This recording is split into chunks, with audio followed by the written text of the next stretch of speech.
երբեմն զայրույթի եւ նույնիսկ տագնապի պատճառ մեզ համար կարող է հանդիսանալ մեր անձնային հատկանիշների, խոսքի, վարքի, մասնագիտական աշխատանքային գործունեության քննադատությունը այլոց կողմից։ Սակայն կարող է հարց առաջանալ այդ դեպքում, եթե չզայրանալ կամ չտագնապել, որը ինչ խոսք մեր գիտակցված ընտրությունը չի, ապա ինչպես պետք է վերաբերվել դրան։ Կարճ կարելի ասել երախտագիտորեն եւ ուրախությամբ, ինչու։ Տեսեք, որտեվ եթե քննադատությունը հիմնավորված է եւ դիմացինը կարողանում է այն հիմնավորել, ապա դա նպաստում է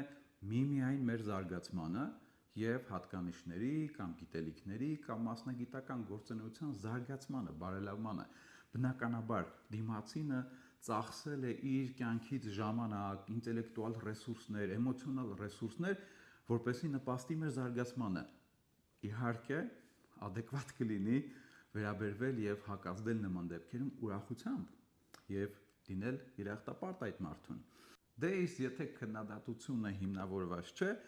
ապա անհանգստանալու կարիք էլ չկա եւ գուցե դուք հարմար գտնեք վերաբերվել նման իրավիճակներին եւ նման քննադատությանը ներողամտորեն, որովհետեւ հնարավոր է դիմացին իսկապես լավ մղումներից ելնելով էր ցանկանում ձեզ կամ մեզ որոշակի դիտողություն անել, նույնպես էլի մեր զարգացմանը նպաստելու մտքով, սակայն գիտելիքների կամ փորձի պակասից ելնելով չի կարողանում դա